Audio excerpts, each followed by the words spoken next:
पैसे कम तो शायद नहीं लिए किसी ने। अब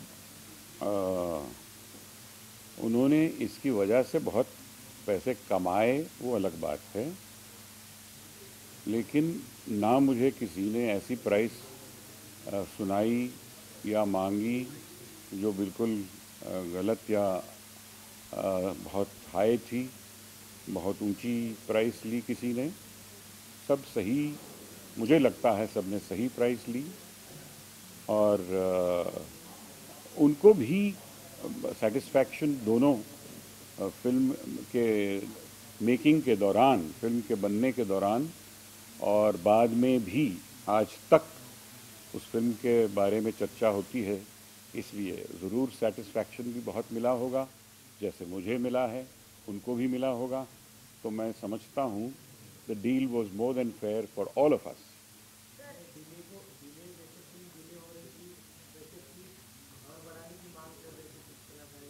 किसी ने कभी भी ऐसा कुछ नहीं कहा, बिल्कुल कभी नहीं।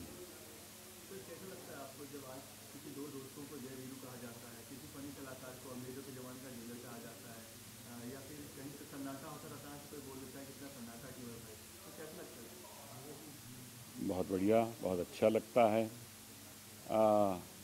40 साल के बाद अगर फिल्म और उसके डायलॉग, उसके जो कलाकार और उसके मोमेंट्स, उसके डायलॉग, उसकी लाइंस आज भी लोगों को याद है, आज भी आम तौर से इस्तेमाल किए जाते हैं वो सब, और शोले के बारे में भी याद दिलाते हैं और शोले के डायलॉग कहाँ कहाँ फिट हो जाते हैं। ये बहुत कमाल की बात है, ये कभी हुआ नहीं। फ्यूचर कुछ भी हो सकता है, लेकिन आज तक तो नहीं हुआ इस तरह। बहुत सी अच्छी फिल्में ज़रूर बनी हैं, मैं खुद उनको सल्यूट करूंगा, मुग़ल आज़म रही हो या बहुत सी ऐसी फिल्म जिनके डायलॉग भी बहुत पॉपुलर रहे हैं, लेकिन शायद इससे ज़्यादा पॉपुलर होना मुश्किल होगा। सर अभी हम लोग देखते हैं कि मूवी जो है वो बॉक्स से मतलब थिएटर में ज़्यादा चल रही है। इस टाइम विनर का मूवी थिएटर था मिलर का, वो आपके मूवी से स्टार्ट हुआ था और 286 आपकी मूवी चली, तो उसके बारे में आप आ, देखिए, उस वक्त आप ये बात मत कभी भूलिएगा कि थिएटर्स में फिल्म देखना वो सिर्फ एक ही जगह थी जहां आप फिल्म देख सकते थे।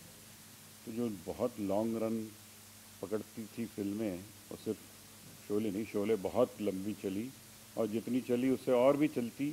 कुछ उस वक्त उस सिनेमा की बहुत डिमांड थी, इसलिए वहाँ मेरी खुद फिल्म आई तो मुझे वहीं रिलीज़ करनी पड़ी।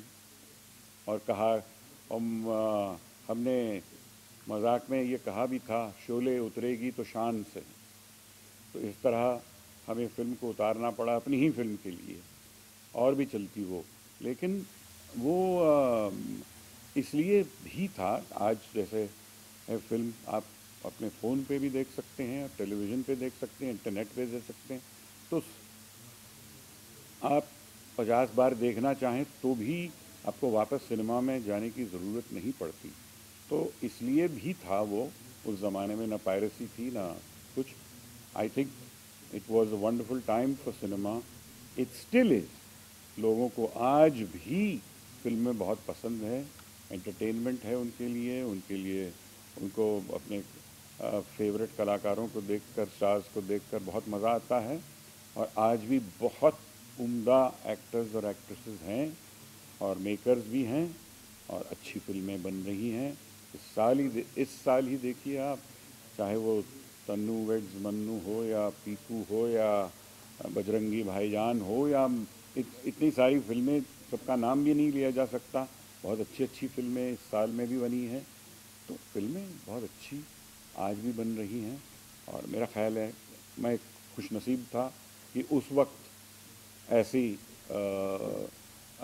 दूसरी गैजेट्स और टेक्नोलॉजी नहीं आई थी जहाँ जैसे फिल्म को कहीं भी आप देख सकें।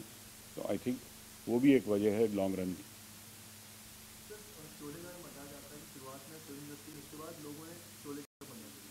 बहुत गलत बात है। ऐसा बिल्कुल नहीं हुआ। बहुत इंतज़ार था लोगों का इस फिल्म का, लोगों को, और जब लगी वो फिल्म धूमधाम से खुली, हाउसफुल थे हर जगह, और ब्लैक में टिकटें बहुत बिकी। ये बहुत गलत फैलाया गया है। यस, क्रिटिक्स ने क्रिटिसाइज़ बहुत किया। पंडितों ने, जो ट्रेड पंडित्स कहते हैं, उन्होंने फिल्म को बिल्कुल नहीं माना कि ये फिल्म चल सकती है, ये फिल्म डिज़ास्टर है, ऐसे कहा गया। लेकिन दर्शक जो सिनेमा में जाता था, उसको पहले दिन से फिल्म पसंद आई, और पसंद आने लगी वो अलग बात है। डायलॉग जब निकले और सुनने लगे और वो आपस में बातें करने लगे, तो और उसकी लोकप्रियता जो है वो बढ़ती चली गई, वो अलग बात है। लेकिन कभी भी ऑडियंस ने ये नहीं कहा कि फिल्म में दम नहीं है या फिल्म अच्छी नहीं है। ऑडियंस, वरना सेकंड वीक में रिपीट ऑडियंस कैसे आ सकती है, जो डायलॉग आने से पहले वो डायलॉग बोलना शुरू कर दिया था सेकंड वीक में। तो ये बिल्कुल गलत बात है। और ओपनिंग तो इतनी बड़ी स्टार कास्ट को, वैसे भी आपको पता है, आज भी सलमान खान, आमिर खान, शाहरुख खान की फिल्में लगती हैं तो किस तरह की ओपनिंग मिलती है, सब हाउसफुल होता है। तो उस वक्त की ये बड़ी फिल्म थी, तो ओपनिंग भी मिली थी और फिर लोकप्रियता बढ़ती गई उसकी। ऐसे नहीं कि लोगों ने नापसंद की फिल्म, और वर्ड ऑफ माउथ से, वर्ड ऑफ माउथ उस फिल्म के लिए होता है जो छोटी फिल्म होती है, लोग बात करने लगते हैं तो उसके कलेक्शन बढ़ते रहते हैं, वो अलग बात है। इसके साथ ऐसा नहीं हुआ। ये बात मुझे पिताजी ने महसूस नहीं होने दी। मिस्टर जीपी सिप्पी बहुत बड़े दिलदार आदमी थे। उन्होंने कभी भी मुझे during the making of the film ये नहीं कहा, ये क्या कर रहे हो बेटा, कहाँ तक से कहाँ बजट चला गया, देख रहे हो। वो ये देख रहे थे, उनको ये नज़र आ रहा था कि किस तरह मैं फिल्म बना रहा हूँ, किस तरह सारे आर्टिस्ट और टेक्नीशियंस कोऑपरेट कर रहे हैं, और किस तरह अच्छी फिल्म बन रही है। उनको बहुत उम्मीद थी इस फिल्म से, बहुत उनमें एक जोश था इस फिल्म के बारे में, और वो बिल्कुल सही निकला। और तकलीफ़ें हज़ारों,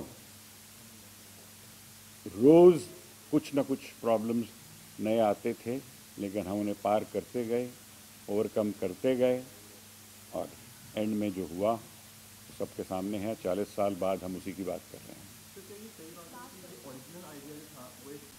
वो तो बहुत कम हो, तो क्या फ़र्क पड़ता है, बताइए, पुलिस ऑफिसर था या आर्मी ऑफिसर, वो तो हम प्रैक्टिकल रीजंस के वजह से हमने चेंज किया। आर्मी में कुछ वहाँ शूटिंग करने के लिए प्रॉब्लम हो जाते, इसलिए हमने सोचा कि एक सिंपल सी पुलिस ऑफिसर की कहानी होती तो और अच्छा होगा। और कहीं ना कहीं वो बाद में कुछ ये बात मिलिट्री के खिलाफ लगेगी या कुछ ऐसा लगेगा या वैसा ऐसे प्रॉब्लम मुझे चाहिए नहीं थे, क्योंकि मेरी फिल्म अगर बॉर्डर की तरह या इनकी तरह होती तो फिर वो हम बनाते हैं। लेकिन हमें कोई फ़र्क नहीं पड़ता अगर ऐसे या ऐसे था या वैसे, इसलिए सिंप्लीफाई करने के लिए हमने ये किया। Okay, thank you very much.